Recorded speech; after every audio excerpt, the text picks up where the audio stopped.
way to trigger president that is 5'10", 285 pounds, the biggest cankles you've ever seen, orange face, convicted felon, is for a person of color or a woman to spit facts about him. And Charlemagne the God did this straight into the belly of the beast on Lara Trump's Fox News show. We know that Trump doesn't govern. We know he sits around in free bases and injects and snorts right-wing propaganda because he's so incredibly insecure. He has to hear superficial praise and propaganda heaped upon him to prevent him from further spiraling into the depths of hell. So Charlemagne goes on Larry's Trump and spits all this. Play the clip. We're 6 months into President Trump's second term in office. Now, I know you've been critical. You've had your bones to pick with President Trump. If you took his name out of it and looked solely at what has happened, the policies and the things that have changed around the world and in our country over the first 6 months, how do you rate his presidency so far?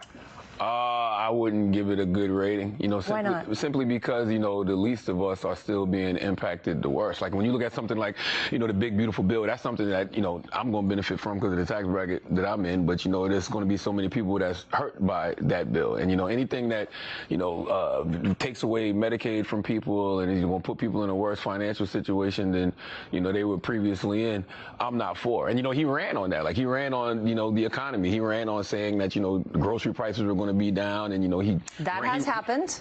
No. Inflation is trending down, and by the way, Medicaid. No, I think that traditional conservatives are going to take the Republican Party back. I think there's a political coup going on right now in the Republican Party that people aren't paying attention to. Oh, interesting. Yeah, I think that this Epstein thing is going to be a way for traditional conservatives to take their party back. I really do. I think that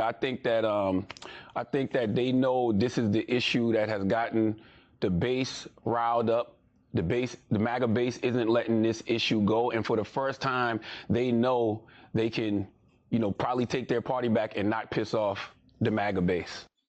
Incredible. He goes into the belly of the beast. He talks about how Trump has delivered on 0 of his promises. He called out Lara Trump for lying and saying that prices have come down. She sat there and tried to continue to propagandize. Trump is so triggered by this. Number one, because everything Charlemagne the God said is true and factual. But number two, because he is a black man. And we know historically Trump's decade-long history with racism and racist dog whistles. Look no further than the Obama birth certificate debacle. But at 2 a.m., the sitting president of the United States of America got on his lie social because I want to remind everybody he got kicked off all the other social media platforms. A grown-ass man got banned from all the other social media platforms, so he had to make his own. Now, of course, all the oligarchs have bent the knee to him, and he's back on, unfortunately. All right, let's hear what he says here. The very wonderful and talented Lara Trump, whose show is a big rating success, put racist sleazebag Charlemagne the God. Why is he allowed to use the word God when describing himself? Can anyone imagine the uproar there would be if I used that nickname? He's a low IQ individual, has no idea what words are coming out of his mouth, and knows nothing about me or what I have done, just like ending 5 wars, including a 31-year bloodbath between Republic of Congo and Rwanda, where 7 million people have died, and there was no end in sight. He didn't know that, or India or Pakistan, or wiping out Iran's nuclear capabilities, or closing the horrendous open borders capitalized, or creating the greatest economy where prices and inflation have come way down, and where stupid and corrupt Joe Biden set the record for doing the worst job as president ever. But this dope, Charlemagne, would vote for Sleepy Joe or Kamala. Remember, 1 year ago, our country was dead. Now it's the hottest country anywhere in the world. Okay, this is so incredibly unhinged, but I am so sick of white MAGA people calling Black people racist. Yes, I agree 100%. It's absolutely stunning that the president of the United States would say that. And what I don't understand is these people that are watching Fox News and reading his Truth Social are like, oh, yeah, the economy's back, America's back, completely ignoring all of the economic factors, all the numbers. And for Charlemagne the God to go on there is extremely brave. He did a very good job, but every single person watching that has the same proclivity to racism that Donald Trump does. So they're just going to discount, oh, well, he is the best president of all time. Oh, economic numbers are, inflation is trending down. And it's like, you're never going to reach those people. And I hope that he is correct about MAGA. I would love for the normal, crazy, mean, and cruel conservatives to come back in lieu of the MAGA crazy. But the president of the United States, everything he said in his post was a lie, and he capitalized 7 and million, and it's 2:00 in the morning. It's just gross. And I think it's going to be interesting to see. You're starting to see fracturing in the MAGA movement. Joe Rogan has spoken out every bit as much as Charlemagne the God did. He didn't get that type of 2 a.m. unhinged rant. Flagrant podcast, they've spoken out against Trump, white guys. They haven't received this. So are people within the podcasting industry, Joe Rogan, Schultz, I forget the flagrant guy, are they going to defend Charlemagne the God? Are they going to say, stop it, it's a First Amendment issue? Because you're starting to see some fracturing. You're starting to see them have buyer's remorse. And of course, it's nauseating for all of us to watch. But when you're trying to save the country that's on the precipice, probably knee deep into fascism, any voice that you can get that's critical of this lame duck, 5'10" 285-pound, swollen McCankle's taco tits, any voice you can get to start more further cannibalizing of the base is so important. And we can't have a purity test for each of them. If people start bashing him in that base, that we've got to just let them do it. Which brings me to, all of these MAGA men want to talk about alpha, beta, and all this shit all the time. And I always see them just whining, complaining, it's grievances, just Trump's the lie social we just read.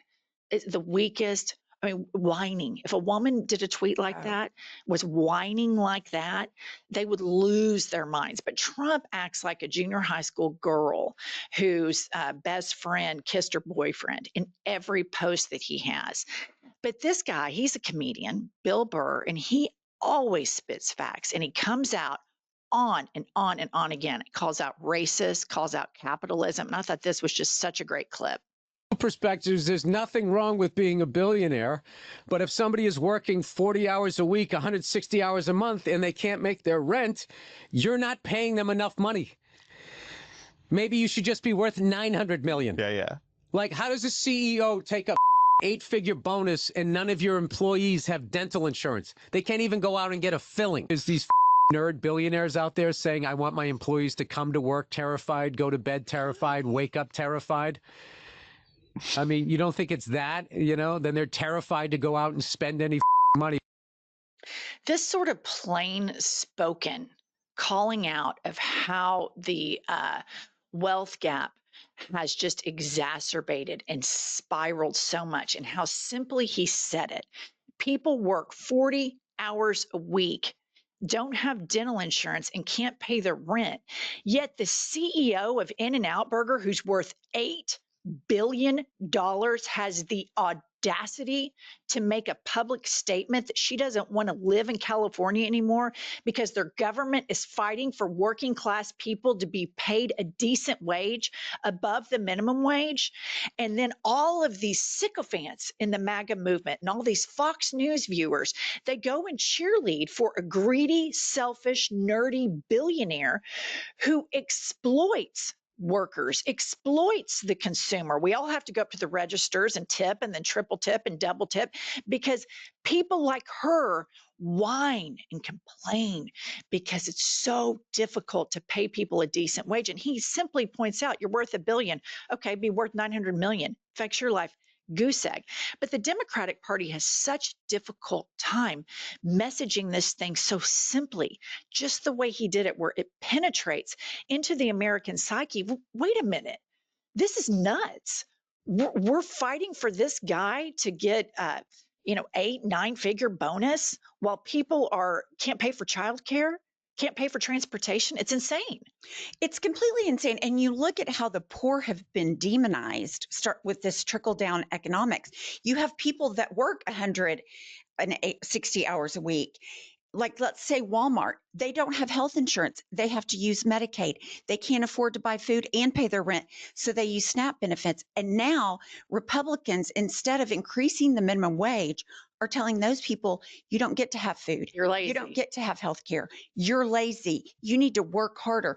While I think the SNAP benefit was less than $3 or $4 a day to buy food. That was what the benefit was. And so these people are absolutely selfish and narcissistic, but it's the voters who are voting for them. I mean, the white rural MAGA voter is not rich. I mean, they are hand to mouth, but they've bought in that poor people are worse than they are. And it's mind blowing. And so, if only we had a candidate right now that could go give this message and go further to the left and have a economic populist message that was a winning message that got all sorts of people under one big tent. I wonder if we had a candidate like that, how the Democratic establishment would respond. Play the clip. If part of the issue with your party, do you think, is not embracing enough of the energy on the left flank of your party? You're seeing what's happening in your neighboring state in New York. Zoran Mamdani, he's the Democratic candidate, Democratic Socialist candidate there. Democratic leaders are not supporting him. Is that a problem? Do you support him? So you and I are going to have this conversation, and I'm going to say to you one day, I told you so. This is not a left-right issue. It really isn't. It is an authoritarian versus people who want pragmatic government that makes a difference in the lives of American people. I'm one of these people that says the lines that divide us in America are not nearly as strong as the ties that bind us. Big corporations, people want to keep our eyes on the screen, want to pit us against each other and tell us how much we should hate each other. I'm sorry. The left-right lens is not the right lens to look at this right now. Right now it is, can we get back to the pragmatic work of governing? About Mamdani, are you going to support him? I have learned a long time ago, let New York politics be New York politics. We got enough challenges in Jersey. I got a governor's race. I'm supporting Mikey Sherrill. I got legislative races. That's where my energy is going to go going into November. New York City, I love you. You're my neighbor. You're about 10 miles from where I live. Okay.